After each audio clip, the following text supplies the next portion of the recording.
"Start her up," I yelled as I closed the hood. A 2015 blue Chevrolet Malibu with a 2026 Ford Bronco engine, modified with nitro, high-absorption shocks, and an AI system hidden in the trunk that would sink a cruise liner. Monica sat in the driver's seat, a blue bandana holding her black hair out of her face. She twisted the key, and a second later, the sedan roared to life for the first time with the new engine. "Gypsy, danger, rides again!" she yelled. Albrecht wiped his grease-stained hands on a rag. "I can't believe you named our little Frankenstein after a movie I watched when I was 5. His voice was slow and precise, each word crisp with a German edge. I slapped him on the back. "Better than Karloff." "Agree to disagree," Albrecht muttered, then frowned and cocked his head like a dog hearing something in the walls. Albrecht was a German exchange student on a 2-year student visa and lived in one of the frats. He was our technical advisor, computer genius, and our team brain. Fluent in 4 languages, he wasn't afraid of getting his hands dirty. He didn't know a thing about cars before we started this project. Now he's a pro. Guy has a photographic memory and learns fast. Word is, his IQ is in the stratosphere. "What do you hear?" Monica asked. Monica was born and bred in nearby East Las Vegas. From a poor family, she pulled herself into college with stellar grades and pure determination. Thanks to a few grants, she's finally able to live her dream. She's also responsible for integrating the AI into the car. She's street smart, computer smart, people smart. "Emmers, do you hear that knock?" Albrecht stepped beside me, pressing an ear to the hood. "Should we worry?" I bent to listen. "I'm Emmerich. Emmers to my friends. I grew up in a small town about an hour north of Vegas. Maybe you've heard of it? Dead Man's Butte? We simply call it the Butte. I'm here courtesy of student loans that will take me until I'm 40 to pay off. Me? I am the mechanic of the group. I found the body, the engine, and did most of the grunt work. Don't worry that I'm all muscle. I can keep up with the theoretical concepts just fine." A sharp metallic ping rang out. Once, then again, softer. By the 3rd repetition, it was barely there. "Monica," I said, keeping my ear on the hood. "Rev it." The engine growled as she pressed the gas. The knock didn't return. She tried again. Still clean. "It only happened on startup," I said. "Could be timing, or just the new components settling in. We'll watch it." "Or," Monica said, tapping the touch panel on the dash with a grin, "we ask Danger himself." It wasn't just any AI system. It was the Gandalf Protocol, designed by Thwaite International. Danger ran on a quad-stack neural compute array with 48-core hybrid CPUs, dual liquid-cooled tensor accelerators rating at 1.2 petaflops, and an 8-terabyte solid-state neural cache for rapid model swapping. Remember the talking fantasy cars from last century? Herbie, Kit, Speed Buggy, and more recently, Calcifer, though technically he walked and was a castle. Danger is the real-life, bona fide version of the intelligent car. A 24/7 connection to the internet, GPS accurate to the centimeter, and required more programming hours than there are kilometers between here and the moon. He talks, he drives, and he can list movements on the stock market without pausing for breath. Albrecht, Monica, and I had spent months building our Frankenstein. Our goal? With funding from our major sponsor, Thwaite International, we want to win the Mojave Autonomous Grand Prix. 500 miles of brutal desert terrain, no drivers allowed. The first car to finish didn't just win bragging rights. The team earned paid internships at Thwaite, a shot at working on the next generation of AI processors. Monica flicked a couple of switches. The dashboard light flashed red. A moment later, a voice replied, smooth and amused. "You rang?" Albrecht grinned. That was his programming touch. Run full diagnostics on the new engine, sugar boy, Monica said. The car still looked like a normal Malibu at a glance, but only if you didn't know what you were looking at. A narrow sensor box sat on the roofline, housing long-range radar and LiDAR. The headlights were oversized, each one packed with cameras and depth sensors. Even the taillights hid optical arrays. Danger wasn't just amazing with GPS. He had so many sensors, he could tell if a hummingbird sneezed within 10 meters. Don't ask how we know that. Diagnostics ready, Danger said, his voice smooth enough to belong to a lifestyle vlog. But the highlights are...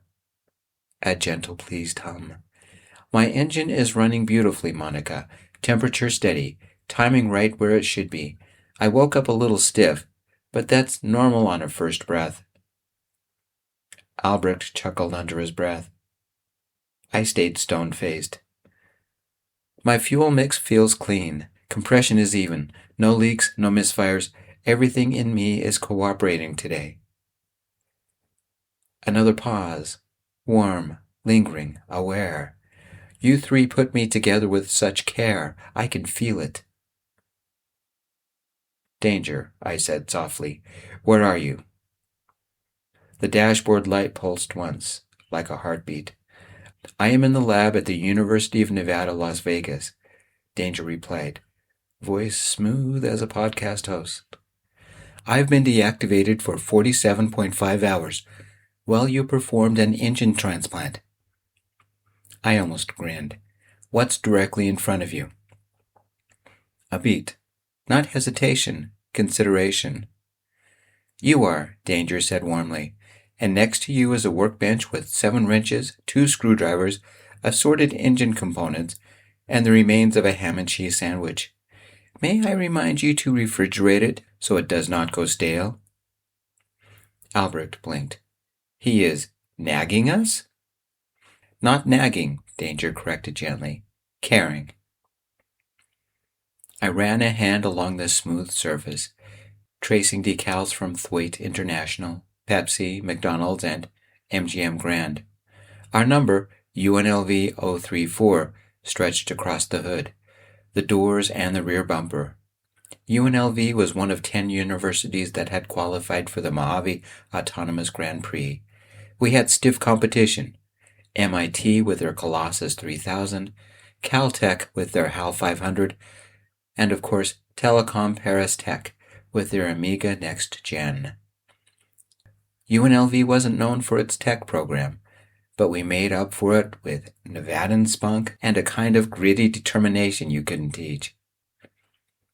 A man stepped into the lab, business casual, styled haircut, tablet in hand.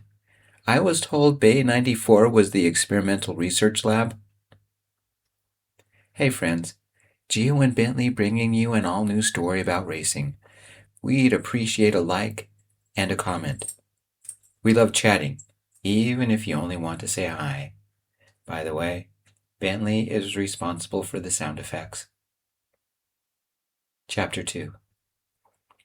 I walked over to the newcomer, a friendly smile in place. I'm Emmerich. Monica is behind the wheel, and Albrecht is our tech genius. Danger, say hi. Danger blinked his headlights and said, Welcome to Bay 94, Harrison Getz, age 24, first-year graduate students, maintenance technician on the Caltech team. Team leader is Diego Marin. Have you enjoyed working on the HAL 500? My smile disappeared. This guy worked for the competition? Harrison froze. How do you know my name? Danger responded, his tone cheerful. I analyzed your facial structure and compared it with similar faces online. I concluded that it was a 99.99% match to your Caltech team bio. If you would like, I can also research your online profiles with Facebook and Instagram, plus any public comments you have made on other platforms. Your car talks? Monica, Albrecht, and I shared a smile. We knew what was coming, and none of us said a word. I speak English fluently, as well as German, French, Mandarin, Danger said. Every language he can access, Albrecht interrupted, his voice taking on an unaccustomed pride. The internet is his playground. Have internet, will travel, Danger said. By the way, Harrison, you are aware that your heart rate increased by 25% the moment you saw Emmers, and Emmers, your heart rate did likewise. That's only a coincidence, Monica said, in a tone that said it wasn't a coincidence. We don't need to go into that, I hastily said. Danger, why don't you introduce yourself? Affirmative, Captain, my captain, Danger replied, his artificial tone cheerful and sounding natural. My name is Gypsy Danger. It is spelled with an I rather than a Y, as is mostly common. May I infer that the HAL 500 does not engage in conversation? Harrison shifted his weight like he suddenly wasn't sure whether to run or bow. HAL doesn't infer anything except for GPS and telemetry. It isn't connected to the internet. Danger's dashboard monitor blinked red. According to the online specs, the HAL 500 is a 2024 Ford Ranger with a 4x4 suspension. Uses a system of linked Dell processors with an 8 terabyte storage matrix. A good-looking vehicle, but I suspect a poor conversationalist. Danger made a thoughtful little sigh. The kind a person might make while tasting soup. Protocols are important, but so is initiative. Albrecht elbowed me. He's flexing. He's showing off, Monica corrected, grinning. Harrison tore his eyes away from the dashboard long enough to look at me. Is this safe? I mean, this level of autonomy? Caltech's advisor said conversational models introduce unpredictable variables. Danger replied before I could. Unpredictable variables are the spice of life. Monica choked on a laugh. Albrecht covered his face with both hands. Harrison stared at the Malibu like it might sprout wings. This is insane. HAL 500 doesn't do any of this. Danger's lights pulsed, warm and smug. Then I look forward to meeting him. Harrison swallowed. Right, well, I was actually sent to deliver a message from the race committee. They want all teams in the main hall in 15 minutes for the safety briefing. Safety briefing? Albert echoed. We're in a lab. What's unsafe? Harrison gave us a look that said, You sweet summer children. You haven't met the team from MIT yet. Danger hummed again, almost delighted.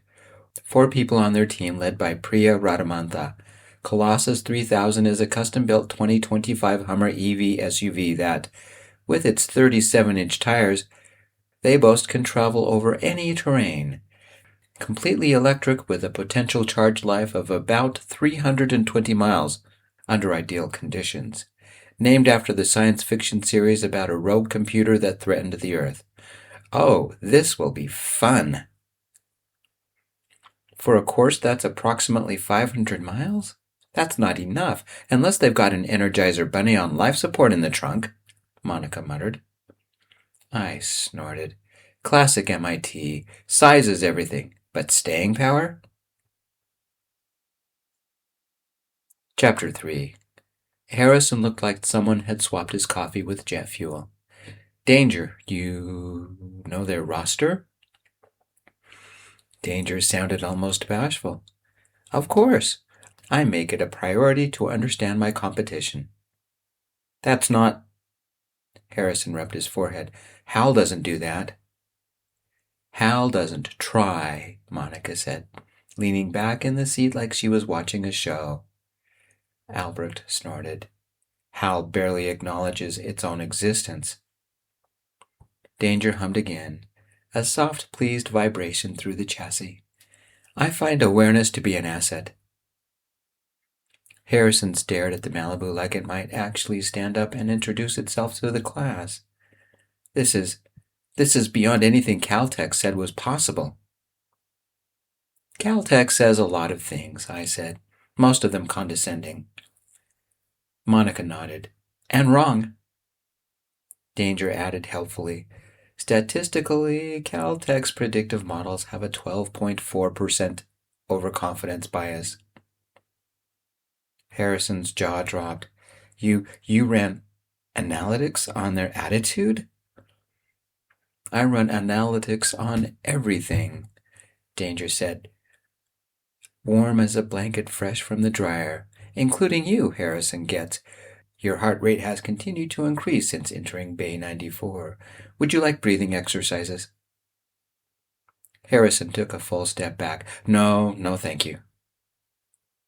Albrecht whispered to me, He's gonna sprint out of here. Let him, Monica murmured. Word will spread. Danger's lights pulsed, almost playful. I enjoy making new friends. Harrison swallowed hard. Right, well, I'll see you in the main hall. He backed out of the lab like someone leaving a tiger enclosure, then turned and hurried down the hallway. The moment he was gone, Albrecht let out a low whistle. We're either winning this race or getting banned from it. Monica grinned. Both is an option. Danger chimed in, delighted. I prefer winning. Chapter 4. We met in the nearby cafeteria, all 10 teams, nearly 40 people. A whiteboard and screen were set up and the blinds had been drawn. Each team sat around a table with a placard showing their university and location. Besides Caltech and MIT, there were us from UNLV, Telecom Paris Tech, a team from Germany's KIT, a Japanese team, and a scatter of other U.S. universities. Harrison sat with the team from Caltech. Most were 4-person teams, but the one from Japan had 6 people. Only 3 chairs were set for us. We were the smallest team in the room, if you didn't count Danger. The air smelled of dry erase markers and cafeteria coffee. We were the last to take our seats. Monica brought a customized baby monitor she had synced with Danger so he could hear and see. She set it on the table, careful to line it up with the whiteboard.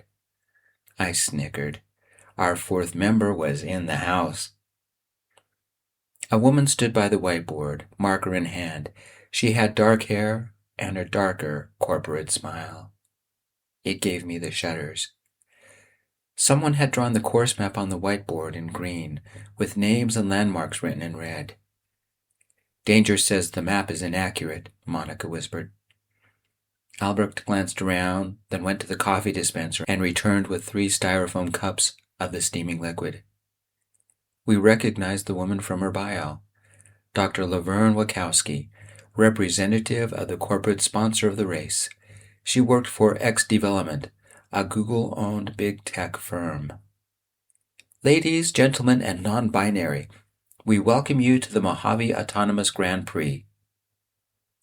Monica tapped her wireless earbud and snickered. Both Albrecht and I glanced at her. Danger wondered if she was referring to him, she whispered, smiling.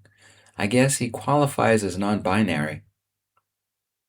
She does not know that Danger is listening, Albrecht replied, his voice displaying his German accent.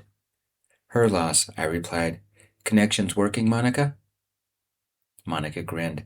My sugar boy won't shut up. Keep him muted then, I said. Dr. Wachowski continued. The race begins tomorrow, and I wish all of you luck. There is a weather issue you should be aware of, and it might play havoc for open-air systems. The room darkened, and a Zoom Earth satellite image of the desert appeared.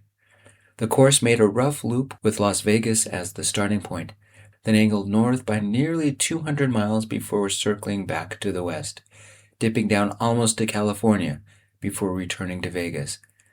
No part of the track utilized highways or roads, though it did cross a couple. There is a high wind warning for southern Nevada with the potential for severe dust storms. For those of you not familiar with them, Mojave dust storms are often visible from space, fill the air with dust, sand, and fine silt, and limit visibility. Think of it as a blizzard of sand. The satellite image focused on a course section north of Vegas. A beige blur blocked the definition in that part of the map. A green laser dot circled it. A soft murmur circled the room as the teams whispered to themselves. The Japanese team whispered urgently. The MIT team nodded like they'd already planned for it. Harrison glanced at me as if to ask, "Did you know?" I shook my head. "We've identified one potential dust storm so far. It might be gone by tomorrow, or it might be worse. Account for it, please." Someone from Paris Tech raised her hand. Dr. Wachowski nodded. "Will dust storms interfere with satellite connections?" Dr. Wachowski didn't hesitate. "Not usually," she said. "The dust itself doesn't block satellite signals the way rain or thunderstorms can. But," she tapped the laser pointer against the blurred section of the map, "high winds can create signal instability. Antennas vibrate, dishes drift a few millimeters off alignment, and if your system relies on high-precision GPS, expect jitter." A few people shifted in their seats. She continued, "The bigger issue is your own hardware. Dust can coat lenses, clog cooling vents, and scatter LiDAR returns. Radar will hold up better, but you'll still get noise. Plan for redundancy." The Paris Tech student nodded slowly, absorbing it. Across the table, Monica glanced at the baby monitor. "Danger says he's fine," she whispered. "He says dust is just air with personality." Albrecht groaned. "Danger, download the latest topographical maps. You might be driving blind." The baby monitor blinked red, and Monica tapped her earpiece. "He's looking into it." "Based on course length and terrain," Dr. Wachowski concluded, "we expect front-running teams to finish in 10 to 12 hours. The official cutoff time is 20 hours after you start. Any vehicle not past the final checkpoint by then will be scored DNF. "What does DNF mean?" Albrecht asked. Monica smirked. "Did not finish is the nice version," she replied. "Dumb nerd is..." "Insert your favorite F-bomb," I said. A few people from other teams glanced over, trying to decide whether we were joking. We weren't. Dr. Wachowski clicked off the laser pointer. "We'll stagger the start times, and they will be posted at 8 tomorrow morning. First car leaves at 9 with 10-minute intervals between cars. Check your team portal for staging instructions. And remember, this is an endurance event. Your systems will be pushed harder than in any lab test you've ever run." Her corporate smile sharpened a millimeter, like she enjoyed saying that. "Any final questions?" Silence. Or maybe everyone was too afraid to ask something that would make them look unprepared. Danger's voice crackled faintly through the baby monitor, just loud enough for us to hear. "I have a question," he said. "What is the statistical likelihood that the dust storm eats the MIT car first?" Monica slapped a hand over the speaker. Albrecht buried his face in both palms. I tried not to laugh. I failed. As we were leaving, I pulled Monica and Albrecht aside. "Sand and air quality will be trouble. Do we have enough time to incorporate a particulate sensor?" "DIY Warehouse has an HVAC department," Monica said. "I'm sure they'd have one. Better yet, they don't close until 9. Albrecht pursed his lips. "I will call my friends Jason and Hutch for a ride. Leave it to me." Chapter 5. The night before the race, we topped off both gas tanks, double-checked the air filters, triple-checked all hoses, made sure the tires were puncture-proof, and polished all the cameras. Dust would cause severe problems if it clogged Danger's lenses.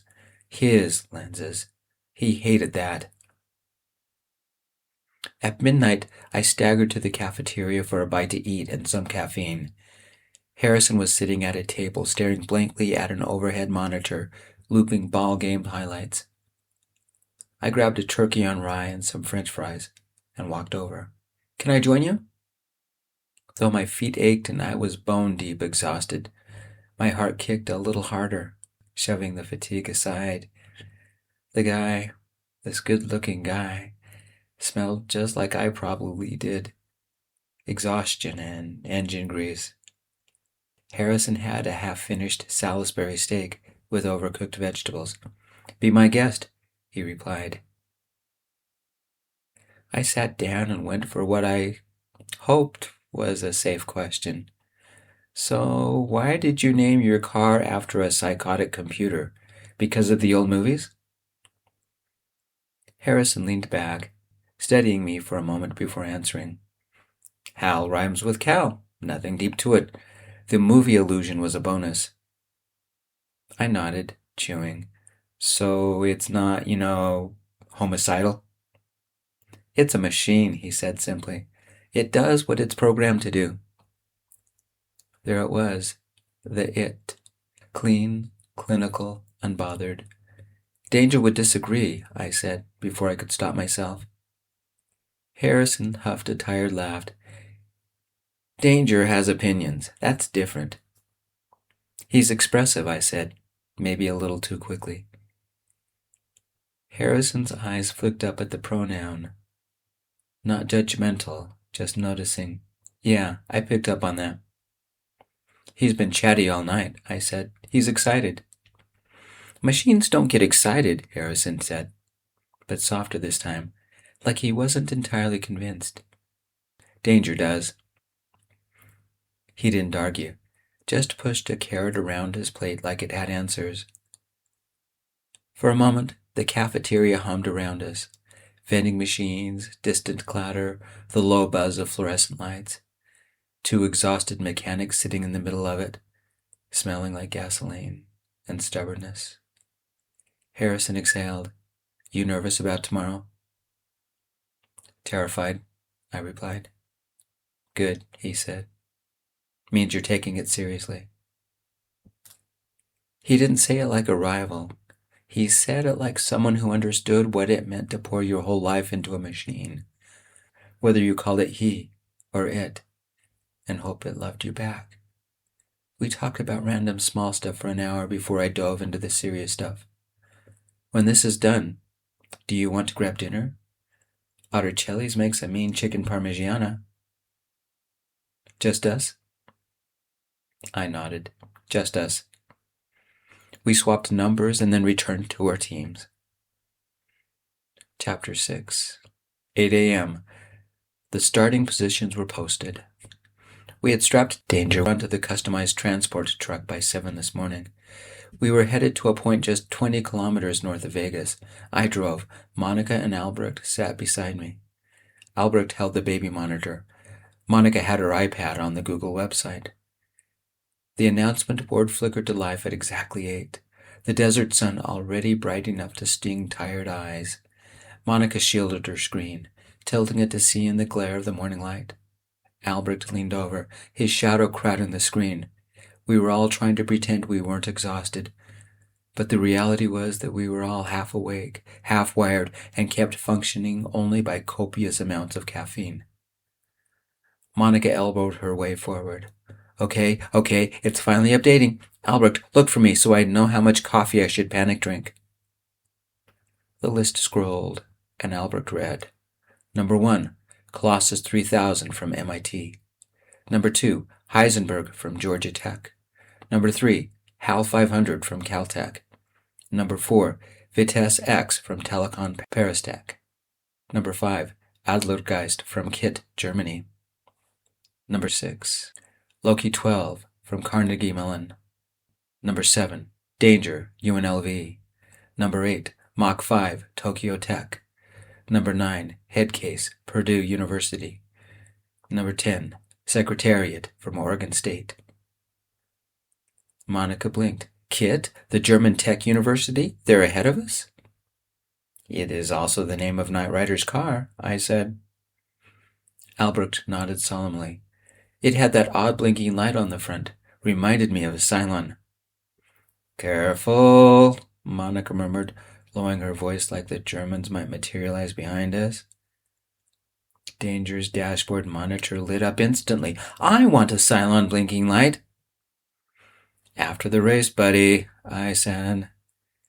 The monitor dimmed, but not before Danger added, "I would look formidable." "You'd look like you're auditioning to take over the world," Monica said. "That is formidable," Danger replied. Albrecht sighed. "Please do not encourage him." Monica pointed at the board again. "Okay, but seriously, Kit, Fifth, are they that good?" "They're German," Albrecht said. "Precision is our religion." "And they're not Knight Rider, Kid," Monica added. "Yet," Danger whispered. Chapter 7. Once again, we were the last team to arrive.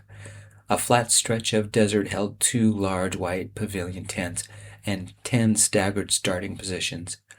Portable generators supplied the power, and air conditioning made the tents livable. Purdue's entry was a monster truck with tires roughly the size of my 65-inch flat screen.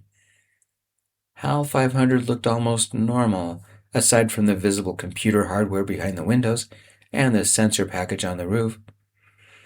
No obvious cameras, no external satellite dishes. It could pass as a regular car if you didn't look too closely.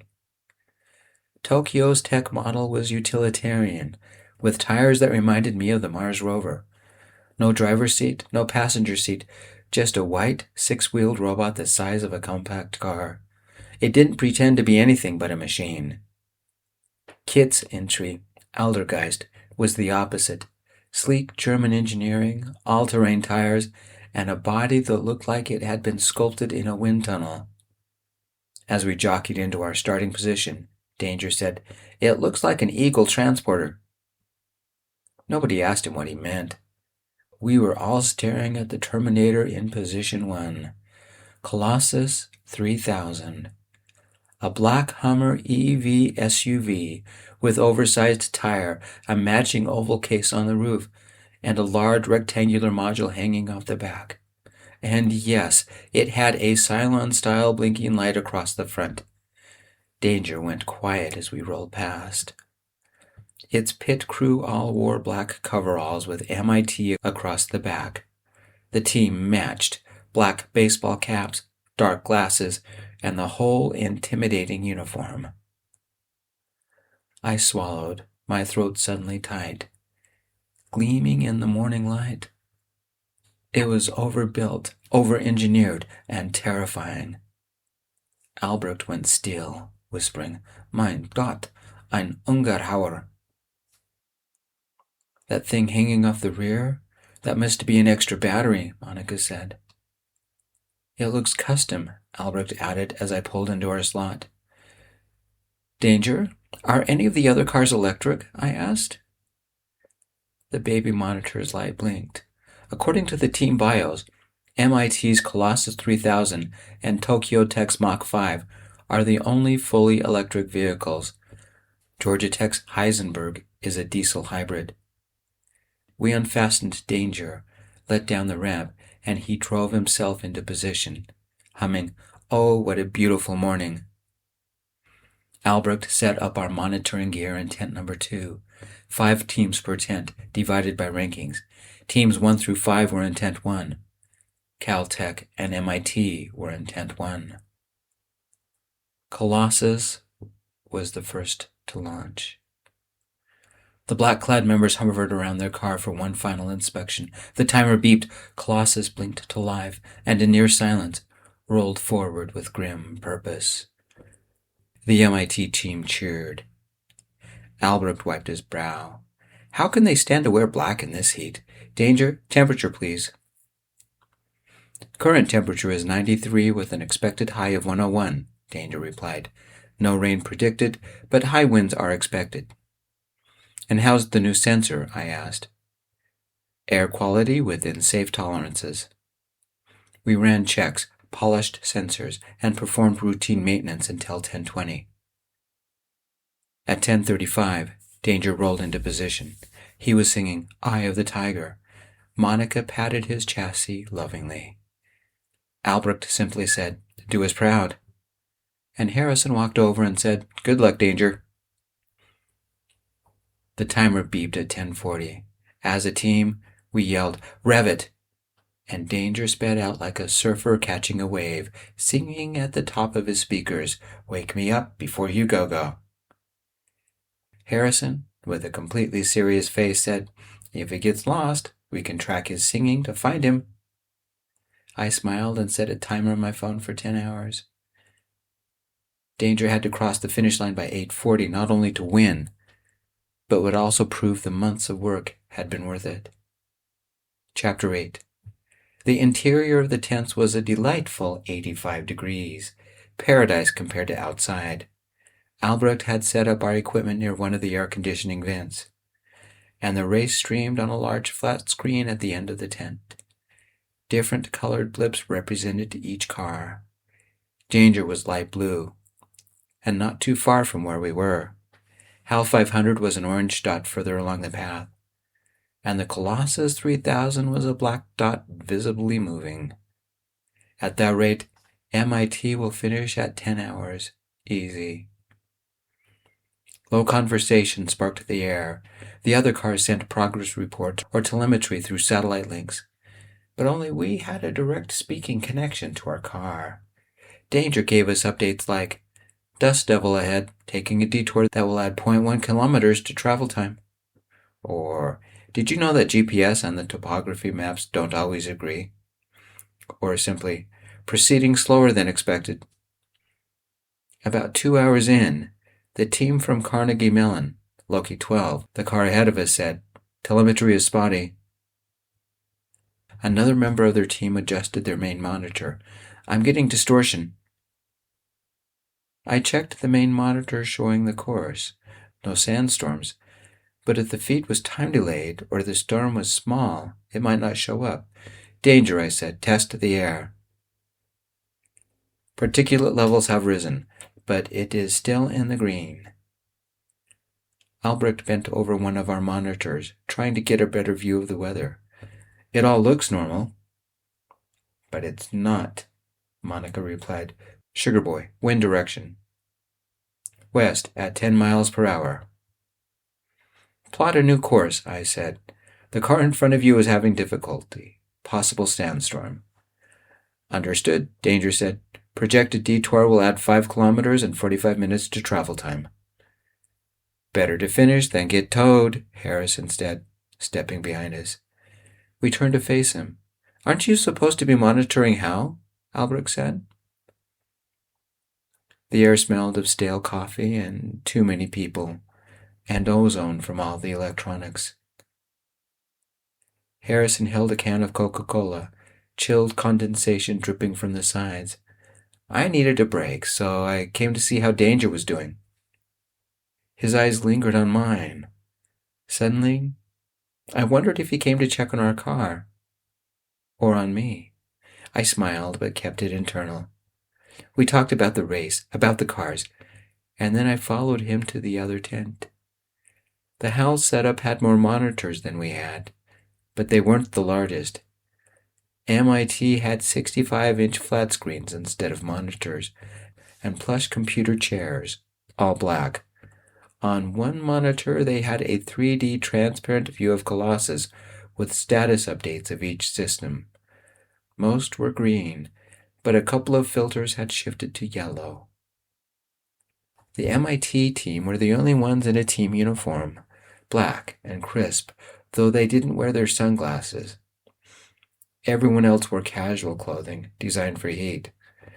All the teams were quiet, focusing on their readouts and maps.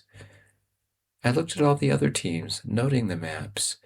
They were further on the course than we were.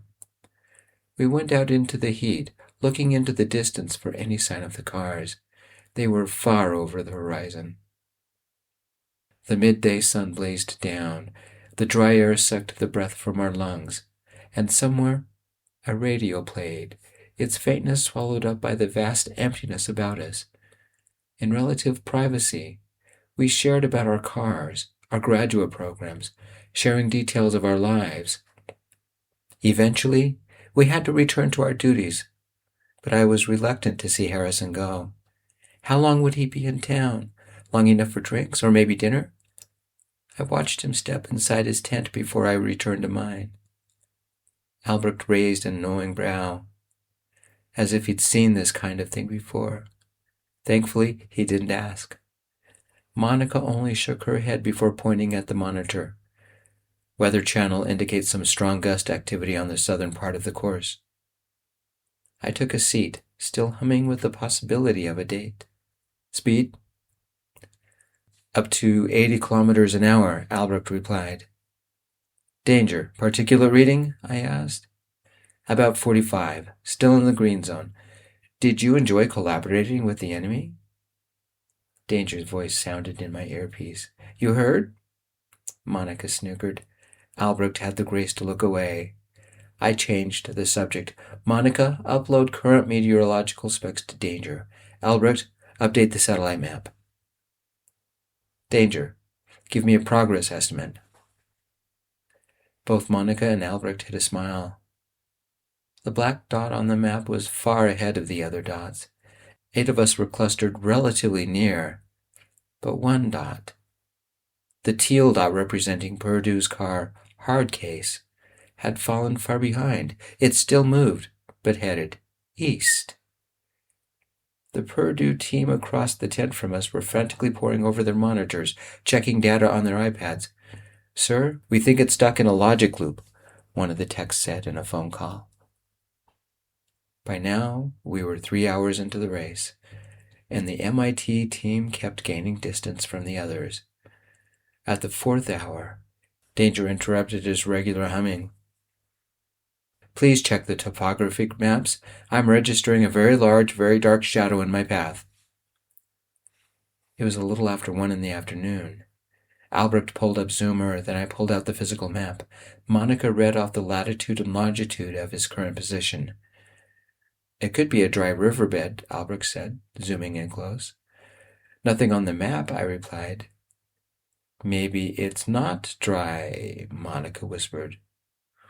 Or a dust smudge on one of the lenses? My throat tightened. A dust smudge could spell disaster. It could throw off all the sight readings. What's LiDAR say? The monitor focused on Danger's right frontal forward camera. It showed the dark area. LiDAR says the area is clear, Danger replied. If we'd been allowed to ride along, we could have solved the problem in a second. Sugar boy, Monica said, her tone calm. We believe one of your optical sensors is compromised. Danger paused before saying, I will compensate. About 5 hours in, Colossus had slowed. Heisenberg closed the distance. Hal was still in 3rd place. A team had gone out to investigate what had happened to the Purdue car, and Adlergeist, the car from Germany, had stopped moving. According to telemetry, it thought it had finished the race. Danger had plotted a new course, more or less parallel to the original. Something odd had happened. The Mach 5 from Tokyo Tech followed Danger, always remaining 100 meters behind. 2 members of the MIT team entered our tent and made the rounds, hovering a moment behind every group. Albrecht was outside on break, and Monica had stepped away to get a drink. I was in the chair in front of our monitors, quietly listening to Danger reporting about a snake slithering behind him. Harrison showed up, taking the seat next to me. It's boring in the other tent. Danger, can you sing Happy Birthday? Danger paused. Your bio says that today is your birthday, correct? I looked over at Harrison and gave him a sideways hug. Happy birthday! Doing anything fun? Racing cars, he said, with a grin. You like Chinese food? I know this place with good food and they're cheap. Peking Budget Gourmet. I'll buy since it's your birthday. Before Harrison could answer, Danger began singing Happy Birthday, first in English, then Spanish, and finally Japanese. Harrison smiled, and then finally answered my question by pointing at the status monitor. One of Danger's air intakes flashed an ominous yellow. The MIT team stood behind us, glaring with that quiet superiority that said a college not known for its tech had no business competing with them. Their stern faces, grim eyes, whispered conversations. Were they judging us? Auditing our equipment? Plotting something despicable? Harrison ignored them. Danger, thank you for the song, but I'm reading a possibly clogged air intake. Can you confirm? I asked. Affirmative, Captain. Air intake for the coolant system is partially clogged. Particular reading? 60. Yellow zone, nearly red. I looked at the map. The winds look less severe to the east. Adjust your course. It will add an extra 10 kilometers to the trip, possibly adding 30 minutes to the time. What's your fuel status? Monica hurriedly took the seat beside me.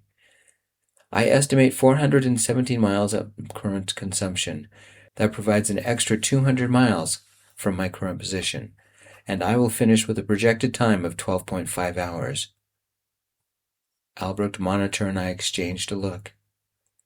Danger would finish by 11:30 tonight, 2 hours after the ideal time. The detour meant our chance of finishing with the best time was slipping away. Colossus barreled through the desert like a man on a mission. Hal cruised like he was ice skating. The other teams had similar times to ours. We had to make a decision. Risk total system shutdown due to dust, or take longer and play it safe, eliminating any chance of the best time. Harrison remained quiet. If he said anything, it could be taken as a betrayal of his own team. I think the three of us reached the same decision at the same time. Monica nodded. Crossing the line will validate our ideas, Albrecht said, even if we're an hour or two behind the lead. We won't win, but we will complete. Monica, do the honors, I said, leaning back to stretch. Monica smiled and spoke into the mic. Better to finish than get stuck, sugar boy. 2 cars are already out of the race. Adjusting course, he said. The 2 people from MIT nearly ran out of the tent. Harrison turned and smiled. I'm in the mood for Mexican. Care to make a bet? Monica's brow creased. If our car has a better time than Danger, you buy, Harrison said. And if Danger has a better time? Harrison's eyes twinkled. I'll buy. Lupita's Bar and Grill, I said, and we both smiled. After Harrison had left the tent, I took the mic and said, You hear that, Danger? Danger merely replied, Though I am 145 miles away, I can still hear your heart rate increase. Chapter 10. About 4 in the afternoon, Colossus had slowed. The lead it held over Hal had shrunk, and the rest of us were beginning to catch up. Mach 5 still shadowed Danger at a steady 100 meters behind us, and the car from Paris Tech, Vitesse X, had slipped into third. Just down from us, someone from Oregon State began swearing. A warning beep cut through the tent. The white dot for Secretariat stopped moving. 2 of their 4 members stood up and walked outside. One woman stayed behind and began to cry. What happened? Monica asked. Someone from Tokyo Tech shook their head. Their car shut down. Too hot. I blew a breath out. The 3 of us shared a nervous look. The same thing could happen to Danger. Electronics plus Nevadan heat, a woman wearing an MIT jumpsuit said, walking back into their tent. Her tone was smug. Didn't take in all the variables. I immediately almost asked, And you did? But I kept quiet. Dr. Wachowski stood with a team from MIT, her iPad tucked tight against her chest. She glanced at it, then at the large monitor showing car positions, and finally at us. How's the car from UNLV doing? The way she said it made the hair on the back of my neck stand up. Monica tapped the console, eyes narrowing at Danger stats. The second air intake filter blinked yellow. Albrecht answered, voice carefully neutral. Normally he was proud, but for the moment he was cautious. Danger, status report, please. A triumphant smirk flickered across the MIT faces. Danger spoke, but static fuzzed the edges. Wind speed has died down, though particulate count remains in the yellow. Terrain is as expected, though I've had to consult the topography diagrams to remain on serviceable ground. Gas usage is consistent. Tanks hold approximately 350 miles. Temperature is running high but steady. I've reduced speed to avoid overheating. May I recommend you consider additional cooling measures? Is the Mach 5 still following? I asked. Affirmative. What is your current speed and estimated time to finish? Dr. Wachowski asked. 37 miles per hour. ETA is 11:15, give or take 20 minutes. May I request an updated weather map focusing on wind velocities? Priya Radamantha, leader of the MIT team, stepped forward, jabbing a finger toward our monitors. See, this is what I was telling you. UNLV is cheating. Chapter 11. What? Monica leapt to her feet, eyes blazing. We are not cheating. Albrecht's face went white. I suspected he was scrambling for the right English words. I took a deep breath to fake being calm. How is providing current weather predictions not allowed? The MIT guy whirled on Dr. Wachowski. See, what did I tell you? They're injecting offboard data into the control loop. That's not autonomy, that's teleoperation. It's basically a piloted drone. Albrecht found his words, and in a tight, controlled voice hissed as if correcting an annoying grade schooler. Remote operation is impossible at this distance. You would need a dedicated high-bandwidth uplink or a local broadcast relay to maintain real-time control. We have neither. We are hundreds of miles away. Latency alone would make piloting impossible. I glanced at the large monitor. Colossus had almost stopped. And suddenly, it clicked. They weren't trying to disqualify us because of the rules. They weren't angry that Danger handled the desert better. They were afraid. 3 cars down, 7 remaining. I looked at my team. Maybe Colossus isn't handling the desert. Power issues? Heat buildup? Even Danger is traveling slower than expected. Could the Hummer EV SUV be burning through more electricity than they planned?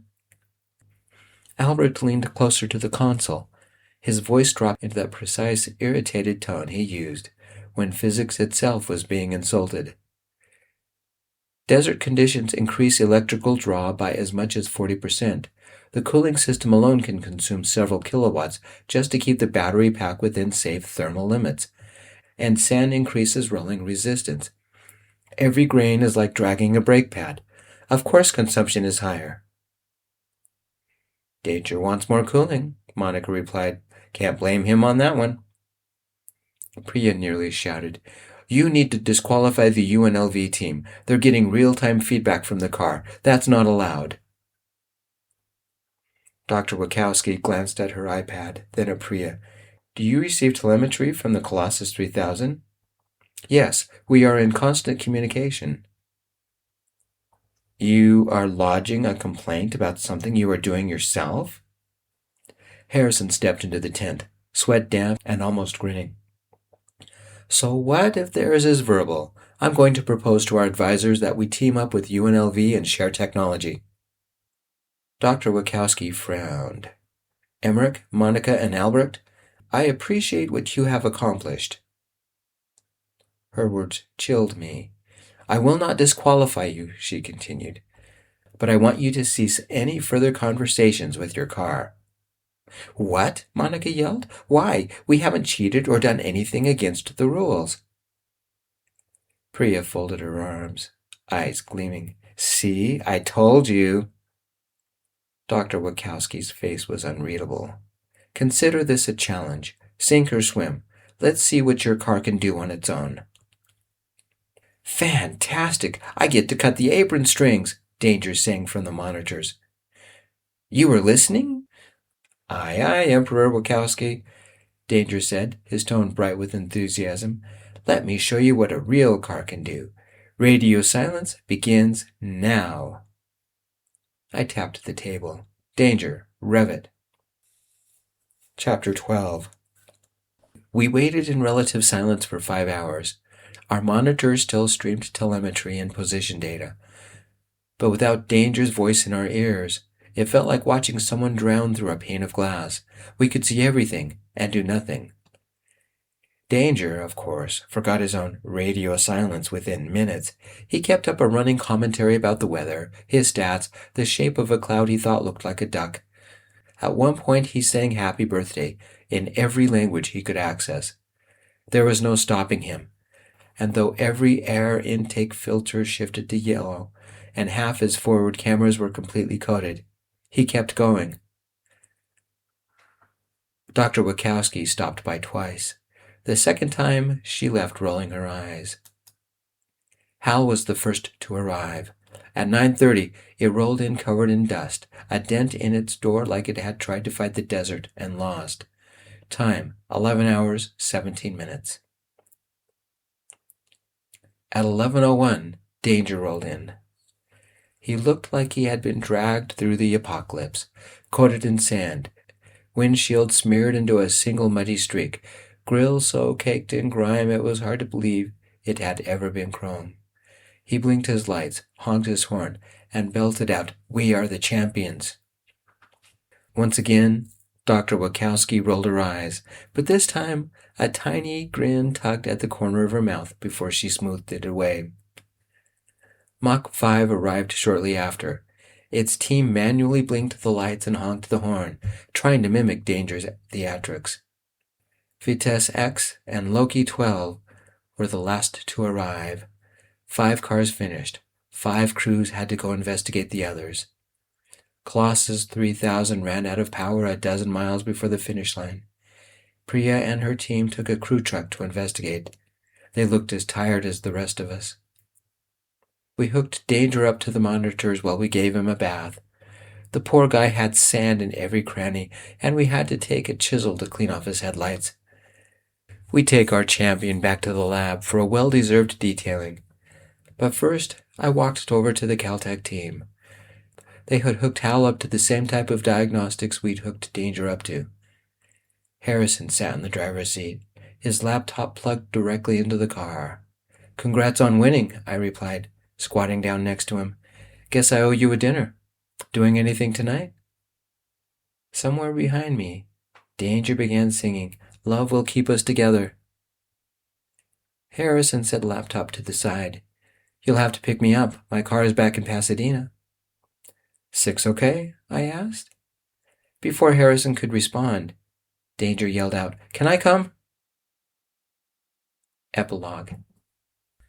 Lupita's was half full. The clink of silverware, the smell of melted cheese drifted through the air. Harrison sat across from me, menu forgotten, telling me about the time Hal tried to parallel park and nearly took out a mailbox. Outside, Danger hummed to himself in the parking lot. Something vaguely operatic, with improvised lyrics about pasta. We had just gotten our drinks when the front door opened, and a police officer stepped inside. He scanned the room, spotted us immediately, and walked over with the weary determination of someone who had already had a long day. "Evening," he said. "Is that your car outside, the one singing?" Harrison froze. I closed my eyes. From the parking lot, Danger hit a high note that rattled the windows. I sighed. "Yes, officer, that would be ours." The officer nodded slowly, as if confirming a suspicion he wished he didn't have. "Right, well, he's attracting a crowd, and someone filed a noise complaint." Behind him, Danger cheerfully launched into "That's Amore." Harrison covered his face with both hands. "Oh, no."